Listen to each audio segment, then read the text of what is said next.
Souvenez-vous, en 2013, Apple avait sorti ceci, l'iPhone 5C, qui est un iPhone qui avait les specs d'un iPhone sorti un an plus tôt, à savoir l'iPhone 5. En 2018, Apple nous a sorti cela, l'iPhone XR, qui lui pour le coup n'a pas les specs de l'iPhone de l'année dernière, mais a les mêmes specs du même iPhone sorti au même moment, l'iPhone XS. Donc oui, ce ne sont pas deux téléphones comparables, et je comprends bien mieux le pourquoi du comment Apple a décidé de ne pas nommer ces deux téléphones, iPhone 5C, iPhone 10C, parce que pour le coup, les clients ont pu se dire, bah oui, cet iPhone c'est un peu un iPhone cheap, comme celui-ci à l'époque, alors que non, pas du tout, celui-ci n'est pas du tout cheap. Mais avant d'en rentrer dans le vif du sujet, je profite de cette vidéo pour parler d'une nouvelle banque en ligne qui vient d'arriver, il s'agit de Bunk. Et cette banque d'ailleurs, nouvelle génération, est totalement gratuite dans un premier temps, attention, là il y a la nuance, et elle va vous proposer des fonctionnalités plutôt cool, comme par exemple tout simplement Apple Pay, c'est lié bien entendu à l'iPhone, et ça c'est très cool. Apple Pay donc via des cartes bancaires Maestro et Mastercard, et c'est une information hyper importante. Pourquoi? Parce que c'est la seule banque en ligne qui le permet, et de deux, ce sont des cartes qui te permettent de faire des paiements à l'étranger, et ça c'est très important. Alors comment ça marche du coup? Il suffit de télécharger comme ça l'application sur iOS, elle est gratuite, et en 5 minutes tu te crées ton compte bancaire en ligne directement avec un IBAN à la fin,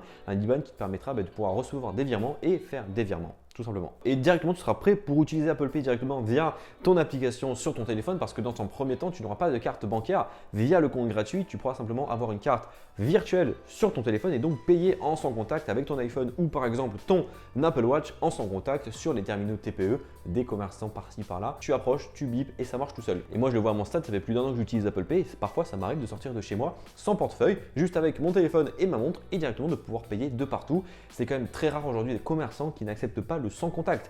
Tous les commerçants qui ont un TPE avec les petites barres au-dessus où tu peux payer en sans contact, tu pourras payer avec Apple Pay. Et l'avantage d'Apple Pay, c'est quoi? C'est que tu pourras payer 2 centimes avec et payer 30 000 € avec. Là où avec ta carte bancaire, c'est limité simplement à 20 ou 30 € si je ne me trompe pas. Il y a 3 offres qui existent chez Bunk. Une première gratuite qui te permettra d'avoir tout simplement Apple Pay sur ton téléphone via une carte virtuelle. Une deuxième payante à 7,99 € par mois qui te permettra de recevoir une carte Maestro ou Mastercard et d'avoir des comptes joints. Et une troisième offre à 9,99 € qui est elle pour les professionnels. Et là, vous allez me dire, bah, du coup, c'est quoi l'avantage de cette banque? L'avantage, on va pas se le cacher, n'est pas exactement pour le modèle classique gratuit. Car oui, avec le compte gratuit, tu vas avoir une carte Maestro et Mastercard, tu pourras payer directement via ta carte virtuelle en sans contact via Apple Pay. Mais par exemple, si tu payes 7,99 € par mois, eh bien tu sais exactement ce que tu vas payer. Tu paieras 7,99 € par mois et tu n'auras pas de réelle surprise à la fin du mois avec quel compte petit ajout par-ci par-là sur ta facture. Et c'est l'une des plus-values de ce service, de cette banque en ligne. Je suis en train de tester ce service. C'est pas en 2 jours, parce que ça fait à peine 2 jours que c'est sorti, que je peux m'amuser et tout savoir sur ce service. Je suis en train de le tester sur mon téléphone. On va voir ça, je vous fais une vidéo très bientôt sur cette banque en ligne pour voir au final si c'est un bon plan ou pas. On en parlera très bientôt en vidéo. Mais revenons à nos moutons, l'iPhone XR, c'est un smartphone haut de gamme avec un écran de 6,1 pouces. Il vient se loger pile entre l'iPhone XS et l'iPhone XS Max, parce que l'iPhone XS a un écran de 5,8 pouces et le XS Max de 6,4 pouces. Et il est disponible surtout en 6 coloris différents. On va avoir du rouge, du blanc, du noir, du bleu, du jaune et du corail, bref des coloris on ne peut plus réussi. Par exemple celui-ci c'est le modèle rouge, Product Red. Et pour moi, il est né de l'union de l'iPhone 8 en façade arrière, tout simplement avec la caméra boom qui a été un peu pivotée, et l'iPhone 10 en façade avant avec cette fameuse encoche qui arrivait par-dessus. Faut pas chercher plus loin, enfin si, faut chercher un peu plus loin quand même. Il ne propose pas d'écran OLED, cet iPhone XR, non, pas du tout, on va simplement avoir un écran LCD. Et beaucoup de personnes crient au scandale, disant qu'un téléphone sorti en 2018 ne peut pas avoir un écran LCD, surtout à ce prix-là. Mais au final, je suis désolé les gars, mais très peu de personnes font la différence entre le OLED et le LCD, du fait que le LCD est d'une telle qualité, au final, tu ne vois pas réellement la différence et le commun des mortels ne voit pas ça. Et franchement, qui s'est déjà plaint de la qualité médiocre d'un écran d'iPhone? Jusqu'à l'iPhone 8, c'était de l'LCD. Est-ce que quelqu'un s'est réellement plaint? Non, tout simplement. Et l'OLED est plus cher, du coup, si on peut mettre des coûts de production un peu moins chers avec de l'LCD pour un téléphone qui coûtera moins cher qu'un téléphone avec de l'OLED comme l'iPhone XS, pourquoi pas le faire? Surtout quand la définition est très bonne de base. Et Apple appelle, ça c'est joli, ce nouveau procédé a un écran Liquid Retina. Ça c'est du marketing, mais je voulais vous le présenter. Le seul problème que l'on pourra donner par exemple à cet écran, c'est ces énormes bordures qu'on va trouver sur les côtés qui sont beaucoup plus grosses que celles d'un iPhone XS par exemple ou de l'iPhone 10. Je sais pas exactement d'où ça vient, c'est problématique à mon avis, c'est un peu du fait que Apple a voulu se dire voilà c'est un iPhone un peu moins cher, on peut pas mettre des bordures aussi fines qu'un iPhone XS, mais je pense à mon avis c'est largement faisable de diminuer comme ça ces bordures sur les côtés. Mais moi ça me gêne un peu parce que j'ai l'iPhone XS et que l'iPhone XS a des petites bordures, mais pour une personne qui va acheter l'iPhone XR et qui ne connaît pas exactement à quoi ressemble l'iPhone XS, il va même pas capter que ces bordures sont plus grosses. Donc c'est un problème d'un côté, mais au final ce n'est pas tant un problème que ça de l'autre. Niveau interface, c'est exactement pareil que tous les iPhone 10, 10S, 10S Max et donc le 10R. On a tous les gestes pour déverrouiller, swiper de droite à gauche comme il n'y a plus de bouton Home. On a Face ID au-dessus de l'appareil qui fonctionnera ultra rapidement et surtout on a la même puissance que l'iPhone 10S et ça c'est ultra important. parce qu'on se retrouve avec un iPhone beaucoup moins cher, mais avec la puissance d'un iPhone beaucoup plus cher. Ça fait plaisir. On a l'A12 Bionic à l'intérieur qui est ultra puissant, donc ultra puissant pour l'interface, pour les photos, pour Face ID, bref, pour tout. Et ça fait plaisir. Mais je pense largement qu'Apple aurait pu laisser la puce A11 Bionic de l'année dernière dans cet iPhone, ça aurait largement suffi. Pourquoi? Parce qu'au final, on aurait pu diminuer encore une fois les coûts de production et donc faire passer cet iPhone non pas à 859 € le prix qu'il a actuellement, pourquoi pas à 759 €. Et je pense qu'il aurait été dans de nombreuses mains plus rapidement.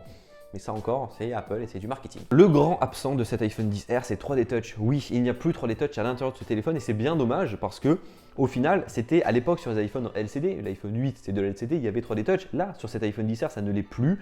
Et je pense qu'Apple a décidé de supprimer 3D Touch. Pour quelle raison? Simplement pour mettre une réelle différence entre l'iPhone XS et celui-ci.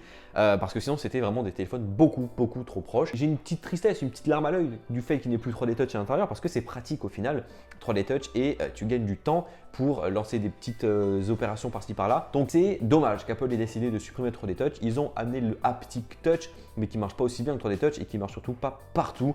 Dans les applications, dans le raccourci, ça ne marche pas. C'est simplement par exemple sur l'écran verrouillé quand tu as appuyé sur la lampe torche ou sur le petit logo d'appareil photo. Mais outre ça, ça ne marche pas. Donc c'est dommage que 3D Touch ne va plus dedans et c'est quand même un truc qui me manque un peu. Niveau appareil photo, c'est exactement pareil que ce que peut faire l'iPhone XS, donc ça c'est assez bluffant à un seul point, c'est qu'il a tout simplement un seul capteur photo à son dos, pas de double objectif pour faire le zoom x2 en mode optique, mais on aura quand même néanmoins un mode portrait qui sera disponible sur cet iPhone XR, ça fait plaisir, mais ce mode portrait sera uniquement compatible et disponible pour les visages humains, pas d'animaux, pas de paysages, pas d'arbres, rien du tout, uniquement pour les humains. Et là encore, ça me frustre un peu parce que je me dis que avec ça, tu peux pas faire grand chose à part des visages humains. Et comme tu prends pas non plus que des humains en photo, le flou artistique que tu peux mettre et que tu peux faire avec un iPhone comme ça, tu peux pas le faire à moins de le faire, pourquoi pas en face à l'avant. Comme en caméra avant, il y a Face ID et que Face ID te permet de faire ce flou d'arrière-plan pour toutes sortes d'objets. Là, il faudrait que tu fasses ça comme ça en face à l'avant, mais c'est un peu compliqué. Donc bref, c'est encore une fois pour moi un petit point négatif pour cet iPhone. Parce qu'en soi, ça n'aurait pas coûté plus cher de pouvoir le faire. Vraiment pas. Quand on sait par exemple que le Pixel 3 de chez Google peut largement faire ça avec un seul et même capteur photo. Apple, c'est un peu mesquin tout ça. Des haut-parleurs stéréo sont bien entendu ici, au-dessus comme en dessous. Il est IP67 et non IP68. Il y a la recharge sans fil bien entendu qui marche, la recharge rapide avec un chargeur externe qui n'est pas vendu dans la boîte. Bref, il ressemble vraiment beaucoup à un iPhone XS à quelques points près. Par exemple, l'écran OLED qui n'est pas là, 3D Touch qui n'est pas là également, le simple appareil photo et surtout ses plus grosses bordures. Mais à part ça, c'est vraiment un iPhone XS moins cher, à 300 € de moins. Donc moi je trouve que c'est un excellent compromis cet iPhone XR à d'autres téléphones aujourd'hui chez Apple comme va la concurrence, mais moi je me pose une question, c'est qu'aujourd'hui le catalogue des iPhones chez Apple est ultra proche et les prix sont très proches, donc t'achètes quoi chez Apple quand tu cherches un téléphone aujourd'hui? C'est un peu compliqué. L'iPhone 8 coûte 685 €, l'iPhone 8 Plus 795 €, l'iPhone XR 855 € et l'iPhone XS 1155 €. Donc tu as 50 € d'écart entre l'iPhone 8 Plus has-been et l'iPhone XR qui est le futur. Donc pourquoi acheter un iPhone 8 Plus qui est plus gros, plus lent, plus moche, pas de Face ID, un ancien design, quand tu peux avoir le nouveau design pour 50 € de plus? Je me pose une question, donc là encore on fera une vidéo sur quel iPhone choisir parce qu'il y a de quoi dire je pense pour cette fin d'année 2018 ou également pour 2019. Personnellement, l'iPhone XR ne pourra pas être mon téléphone personnel à cause de deux choses qui sont dans l'appareil photo. Le fait que le flou d'arrière-plan n'est compatible que pour les humains et les visages, ça me désole un peu. Et le fait qu'il n'y ait pas ce zoom. Ce zoom, je m'en sers tous les jours et c'est quand même dommage. Mais je trouve qu'Apple a bien fait, entre guillemets, sortir un téléphone comme ça. Pour une seule raison, c'est que beaucoup de personnes vont passer d'un ancien iPhone à celui-ci qui ne vont jamais vouloir mettre plus de 1000 € dans un téléphone. 850 €, ça peut encore passer. C'est un appel pour les téléphones haut de gamme. Et quand ils sauront qu'avec ça, tu vas avoir 3D Touch, le zoom, tu vas avoir le mode portrait beaucoup plus développé, un meilleur appareil photo, une meilleure batterie, les gens vont se dire, voilà, dans quelques années, je vais passer de ce téléphone à la version supérieure et donc auront mis un premier pied chez Apple. Encore une fois, c'est du marketing à l'Apple et ça marche très bien. Je pense quand même que ce petit iPhone a de beaux jours devant lui et on aura l'occasion d'en reparler. Dis-moi qu'est-ce que t'en penses toi en commentaire, gros pouce bleu dans la barre des pouces bleus si tu as apprécié cette vidéo. On reparlera de bugs bien entendu dans une prochaine vidéo comme j'ai pu te dire en début de vidéo. D'ailleurs tu as un lien en description si tu es intéressé. Et puis voilà, allez, bye bye.